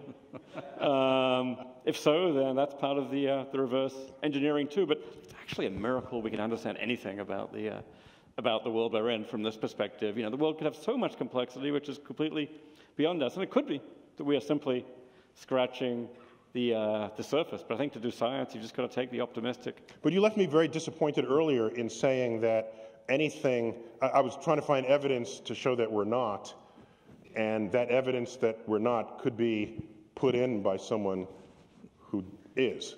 Yeah, I'm afraid. So that was disturbing. So I'm getting back to Zohreh's point. What's the point of thinking that way? Well, you might take on board Occam's razor, which is if we don't need the hypothesis that we're in a simulation, then we should just do without that hypothesis. Maybe science is going to tell us a bunch of math, it's a bunch of equations. Yeah, that could be combined with the further hypothesis we're in a simulation. It's a lot simpler if we're not. So maybe Occam's razor at least says, why bother? Then on the other hand, you've got Bostrom's statistical argument. We might actually produce a whole lot of simulations and have very good reason to believe there are a lot of simulations in the universe, in which case you can just raise the question. We know some people are in simulations.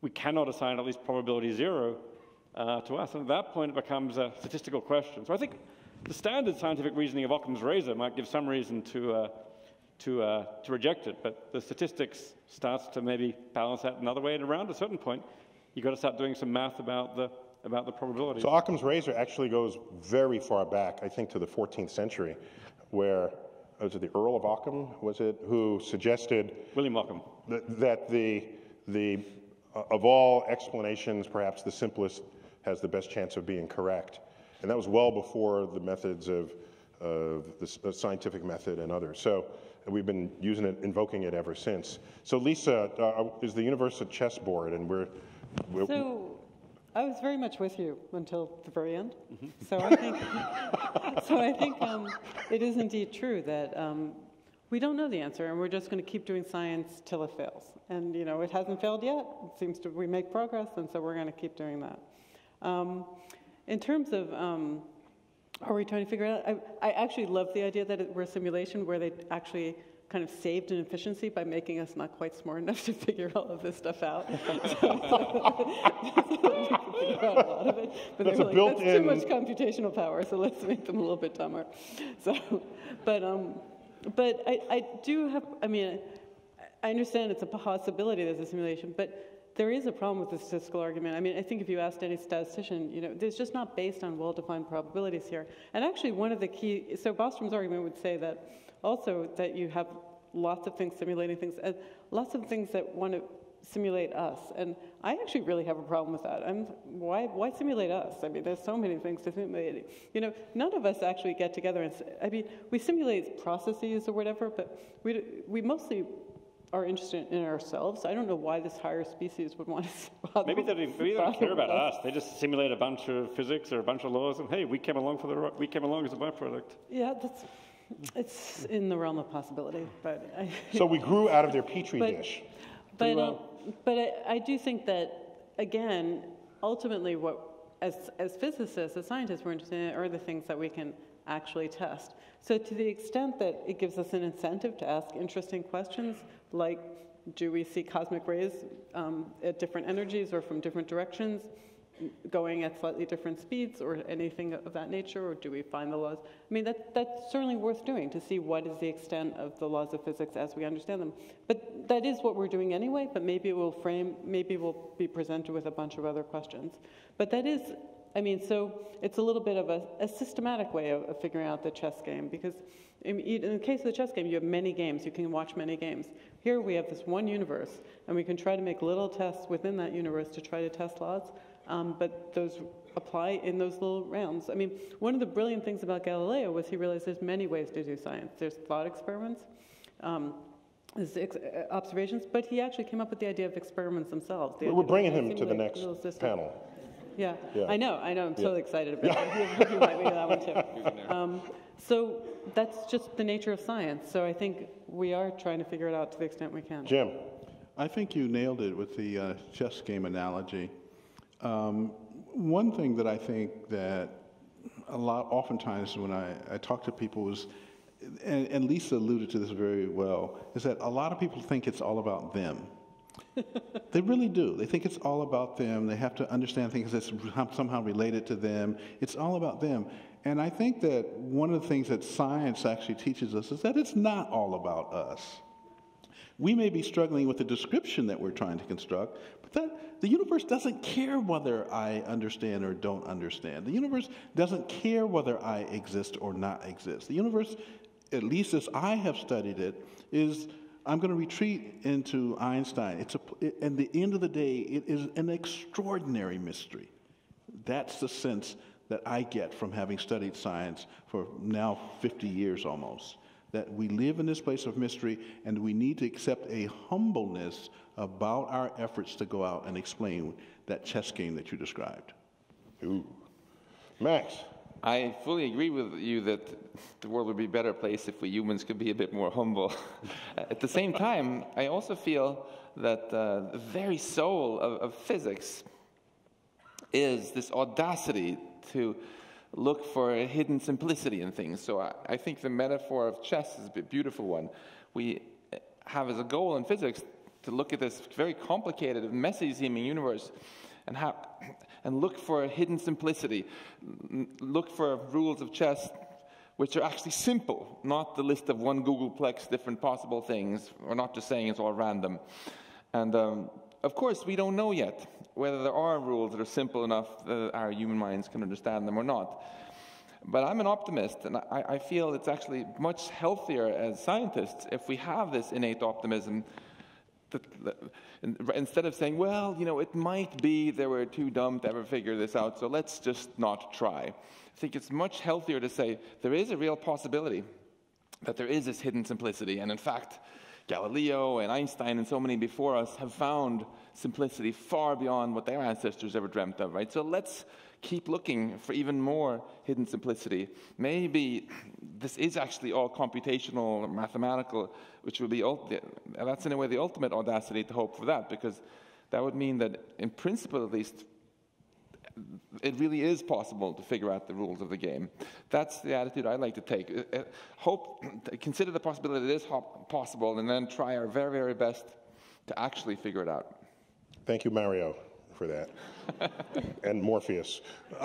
So, Zohreh. I would like to deviate a little bit more from your question very quickly, because it didn't come up in the discussions, but I want to distinguish between the idea that we can simulate the universe as opposed to the universe being a simulation, because there are fundamental limits to our capability to actually compute things, and these are based on the physical laws that govern our universe. Basically, we can't have infinite power. The energy, the laws that govern, basically the uncertainty principle can limit the rate that we can process logical operations, and also the entropy and thermodynamic laws can limit the amount of memory that we can hold in a given amount of space-time, and things, ideas like this that were discussed by Steph Lloyd and other people.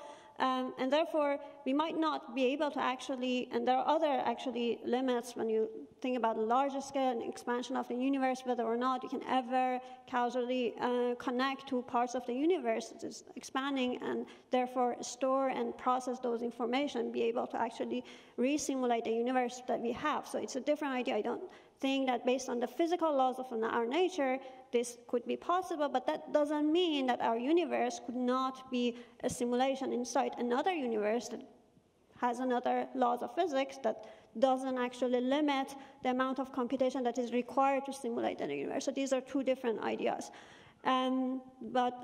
Just to come back to your question, I think as a physicist, thinking about the simulation idea, I think it doesn't change the way I think about the science, and I do my everyday job as a scientist. I think just the notion of whether or not we're real or this is simulated, it's kind of irrelevant, because what we're observing is no different from being real or imaginary. We just go and discover things that we already don't know about the universe, the laws that we haven't discovered, but at some point maybe we find some sort of more strong evidence that could connect us to a higher level that says something about whether or not the universe is computational based, and there is something, some simulator beside us. These are the ideas that require more thinking and more thinking out of the box, I would say, at the moment, but maybe at some point in future, when we have more understanding of the laws of our universe, we can have more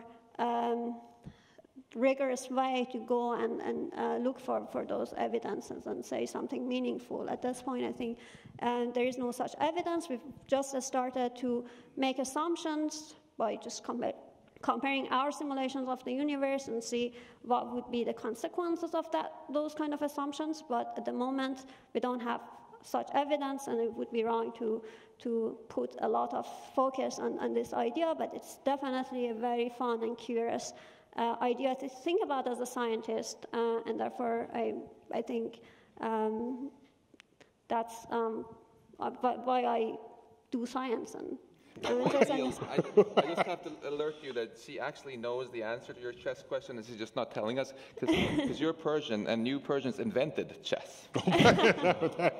Yeah, I actually played that game when I was very, very young, so it's... So she does have the answer. Let me just end before we transition to Q&A. I want to get the likelihood that you think we are in a simulation. 10% chance, 20%, just give me a number. Just a number, go. I can't give you that number. I don't have any evidence. She's not authorized to divulge that information. Okay, so you give a no answer. Max? 17%. 17%? Jim? Morpheus? 1%. 1% chance. I'm going with effectively 0. Effectively 0. David? 42%.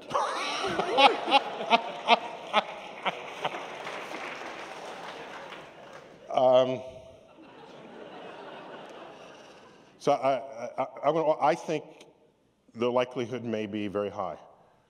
And my evidence for it is it's a thought experiment, and it's simple. We'll just end with this reflection. And I'm elsewhere, like on YouTube, saying this, so you can check it out again later if you choose. I just think when I look at what we measure to be our own intelligence, and we tend to think highly of it. Getting back to Jim's point, there's a certain hubris just even in how we think about our relationship to the world. And it's understandable, perhaps, even in the search for intelligent life in the universe. It comes with the assumption that we will find life that also thinks we are intelligent. Well, if we look at other life forms on Earth with whom we have DNA in common, there is none that we would rank ever in the history of the fossil record or life thriving today that we would rank with us and our level of intelligence. So given our definitions, we're the only intelligent species there ever was, because we have poetry and philosophy and music and art. And then I thought to myself, well, if the chimpanzee has 98% identical DNA to us, pick any animal, doesn't matter, dogs, doesn't matter. Mammals have very close DNA to us. They cannot do trigonometry. Some people can't do trigonometry, certainly not these animals. So if they cannot do trigonometry, and they have such close genetic identity to us, let's take that same gap and put it beyond us and find some life form that is that much beyond us that we are beyond the dog or the chimp. What would we look like to them? We would be drooling, blithering idiots in their presence. The smartest chimp can do maybe some sign language and stack boxes and reach a banana, put up an umbrella, like our toddlers can do. Our toddlers do that. So maybe the smartest human, you can bring Stephen Hawking forward in front of this other species, and they're chuckling because they'll say, oh, this happens to be the smartest human, because he's slightly smarter than the rest because he can do astrophysics calculations in his head, like little Timmy over here. Oh, you're back from preschool. Oh, you just composed a symphony. That's so beautiful. Just put it on the refrigerator door. Or you just derived all the principles of math. Oh, that's cute. And so that is not a stretch to think about. And if that's the case, it is easy for me to imagine that everything in our lives is just the creation of some other entity for their entertainment. It is easy for me to think that. So whatever the likelihood is, 0%, 1%, 17, 42, no answer. I'm saying the day we learn that it is true, I will be the only one in the room saying, I'm not surprised. Thank you all for coming tonight, and thank the panel.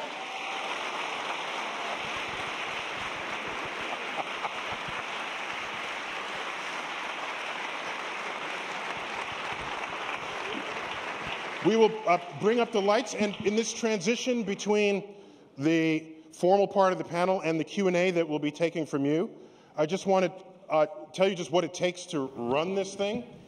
As I told you earlier, it was formed by an endowment created by Isaac Asimov's widow, Janet Asimov, and friends of Isaac Asimov, and we've been going strong ever since. And so I just want to say we have people who run this thing. We have Susan Morris, who's director of Hayden Programs. Where's Susan? Susan is out there. And we have Emily Haydet. She's also part of this team that makes this work. We have my executive assistant, Elizabeth Stachow. We have Laura Jean Checky, who's our stage manager.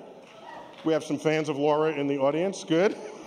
We have Miriam Posner, who has been with us like forever and is a diehard supporter as a volunteer of our programs. Lydia Marie Petrosino. Did I pronounce that right? Lydia, I only ever call you Lydia Marie, but Lydia Marie is good. And of course we have Betty Walrand. These are people who make this happen every single year. I just want to collectively give them applause.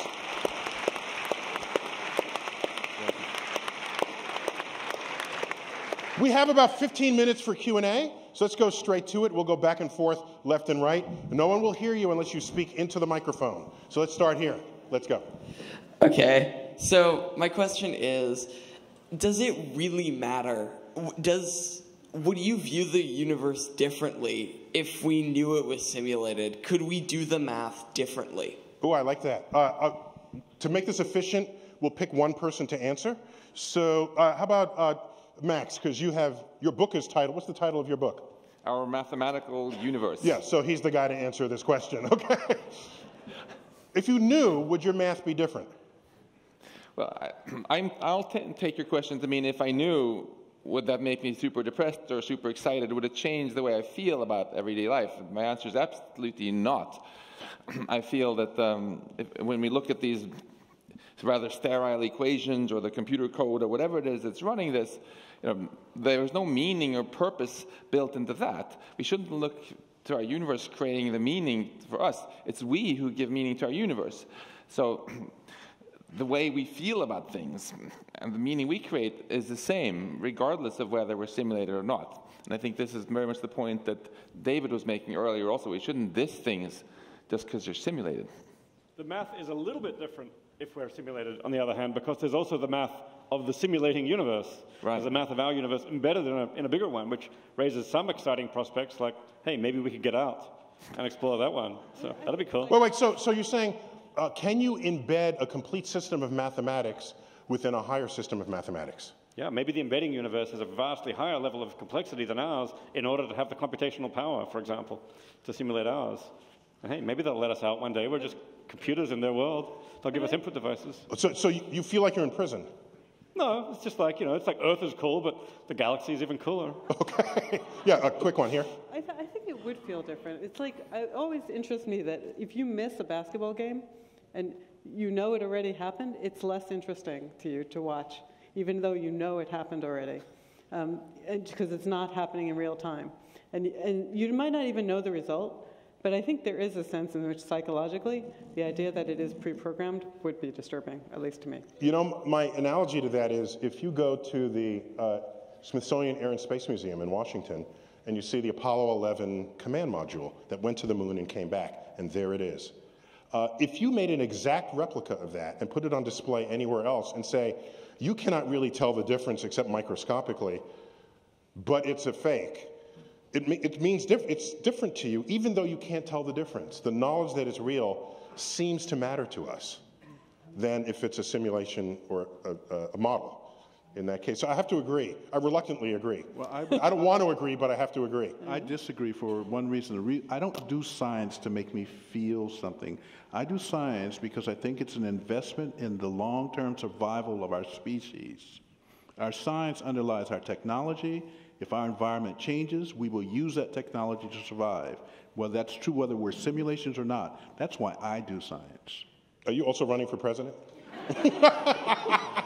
No, because they can't talk about science. By the way, Jim Gates is on the President's Committee of Advisors of Science and Technology, PCAST, and you've been there for almost the entire administration. So keep up the good advice that you're giving. Let's go right here. Hey, how you doing? Good. What grade are you in? 8th grade. 8th grade, cool. So what do you have? So, you were saying about bugs in the code of the universe if it is a simulation. How come if it probably statistically would not be perfect, how come we have not so far seen any corruption or glitches maybe in the far looking like the cosmic background radiation? How have we not seen anything that just seems like it couldn't be there? Great question. Jim, what do you got? That's an easy one to answer.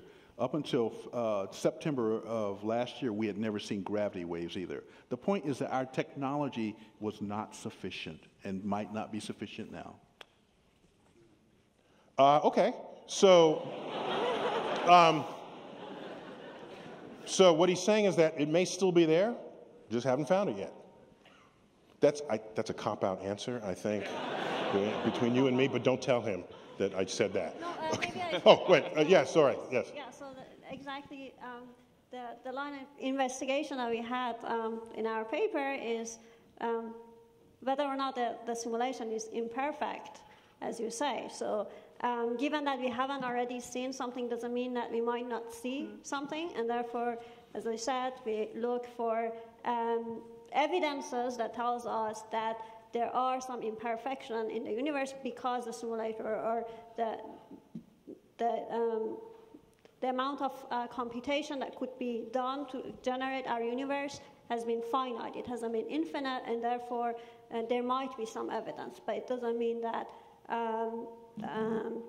the fact that we haven't seen it doesn't mean that we shouldn't go and look for it. It's been difficult, but...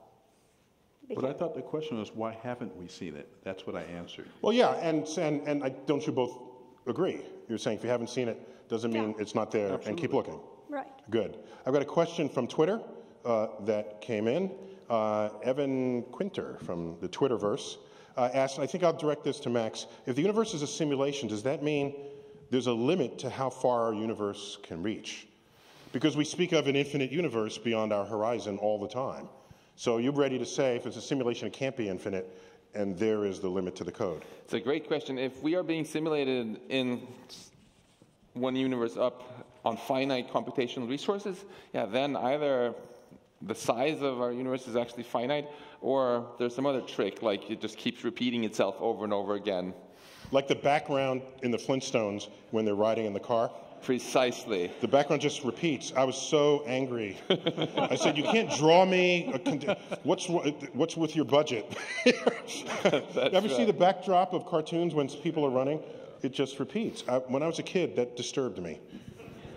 Maybe it's a just-in-time simulation. It's kind of like the Truman Show or something. You know, they started off simulating me in Australia, where I was born, and 1 point up. I came to New York, so suddenly they had to simulate all of you guys. And for you. Yeah, exactly, or for whoever. Or maybe they start off with the Earth, and then we go to, hell, the Voyager just reached, the thing just reached Pluto, so now I had to simulate Pluto. I see. It's like that. So it's, start with Pluto. Start small, go bigger. Yeah, don't get me started on Pluto, first of all. But what you're saying is they might be just laying down the bricks in the road as we drive along. Just-in-time simulation, they call it. Just in time. Yeah. Simulate only as much as you need. Okay. Right here, yes. Hi. So we briefly discussed infinity and how it relates to this topic. But I was just wondering, on the other end of the spectrum, why is nothing not a thing? Why is there not nothing when you come down to the fundamental question? But we had an entire Asimov panel on that very subject. Where were you? The title of that was called The Existence of Nothing. And we had all the experts on nothing on the stage at the time. I'm just saying. So, okay, maybe he didn't know that. So, I actually have a probabilistic argument. Okay, so we'll entertain it, but go online. The whole thing is there. It's called The Existence of Nothing. Okay, yes. So in my book, Dark Around the Dinosaurs, I have a section on cosmology, and I actually talk about the probability of nothing. And I think nothing is just very unlikely. I mean, first of all, we wouldn't talk about nothing because we wouldn't be here. But nothing is just one point. If you think of a number line, 0 is just 1 point on it. And nothing is just, I would say, is very unlikely. And if you have an explanation of why there's nothing, then there's something there that allowed you to have the rules that explain it.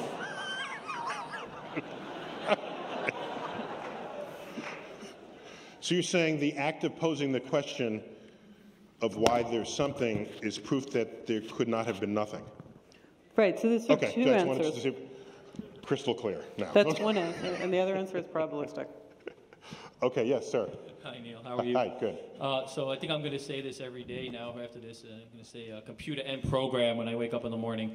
But the question is, say we assume that we are in a simulation. We don't try to prove it anymore. Would it be possible to come up with equations, knowing what we know from the past, to predict what inputs might be in the future, assuming that this is an original idea and it's not an input from the programmer, and we're not, on a holodeck within a holodeck within a holodeck? You think that would be possible and maybe escape the simulation? David, what do you have? Well, I think, we're probably stuck for now with the laws of the actual simulation, of the simulated universe. If it's a perfect simulation, we're not going to be able to do better than that. We're not going to get information about the character of the simulating universe. Now, if it's a buggy simulation, or if it's interactive simulation, if they're sending messages down here in the way that God was supposed to, and so on, then all bets are off. All I can say is, so far, I've not seen evidence that we could use to make predictions. Hey, well, tomorrow the simulators are going to, call the whole thing off. So all we can do there is speculate, as far as I can tell. If Zohreh's work pans out, maybe we'll suddenly have a lot more evidence. And I want to add that at the end of the day, we are living in this universe, so we are constrained by the laws of this universe. So the concept of escaping from this universe doesn't seem logical to me, because we are bound to be evolving according to the laws of this universe and not something beyond that. Plus, if other universes have slightly different laws of physics, I don't want to be the first to visit them. Send something else there and we'll figure it out. We only have time for a couple more questions, one of which I'm going to take from our Twitter list. But let's go right here. Sorry, yes. Sorry, no, I tend to disagree with your conclusion about the universe simulation percentage, and more agree with Lisa's 0%. Here's why. Using your chessboard analogy, yes, there are 64 pieces on a chessboard. You can assign numbers to each piece. There's 64 squares. 64 squares, yeah. Right. And you can assign values, numerical values to the chess pieces, and then use computers to see into the number of plies, 3, 4, 5, and then run the simulation, and you get the end result, see who's going to win, and so forth. However, just look at, the humans on this Earth. We have 7 billion people now on Earth, and even we can mathematically model one person. When we have interactions of each other, we have interactions of more than each other, because every action there's a reaction, and then we have 7 billion people. So the result is going to be totally unpredictable. In fact, it doesn't look too good, because the Earth with its limited resources and the Earth population growing at a logarithmic rate. It's exponential the conclusion, rate. Yeah. Exponential, right? Yeah. It's going to be, one conclusion, and that is, the result is not going to be good. So, but it may be that these multiple interactions that transcend our native ability to compute are no different from the tic-tac-toe game being played by the 5-year-old. We're just too stupid to know. Well, that's true. Okay. That's right. But again, when you look at the complexity and try to mathematically model 7 billion people's characteristics. Yeah, we can't do it because we just have human brains. Thank you very much. Yeah, sure. And forgive the rest of the people online. The last question is going to have to be from our Twitter stream here. And this one I'm going to send to Lisa. Lisa, you will take us out with your answer to this question. This is from Ashley Canino. Is dark matter, there are multiple ways you could probably get to this, but let me say it as it's written. Is dark matter transparent or simply rules of the game, a computational structure like an operating system? And think of dark matter and dark energy, these permeating elements of the universe that we don't understand at all. We don't know what's causing them, but we can measure their existence. Could that be the blood of the operating system throughout the universe? So it's an interesting question, and people have asked that question. And you have to take a little bit of an Occam's razor approach here. So first of all, dark matter is indeed transparent matter. It's matter that light just goes through. There's evidence for it, not because we see it, because it doesn't emit or absorb light, but because it has gravitational influence, and we can observe the gravitational influence. Now you can ask, is that because we got the laws of physics wrong and there really wasn't matter and we got the laws of physics wrong? Now, first of all, it's a lot simpler to believe this matter that we have no reason to believe shouldn't be there is there than to think we got the laws of physics wrong.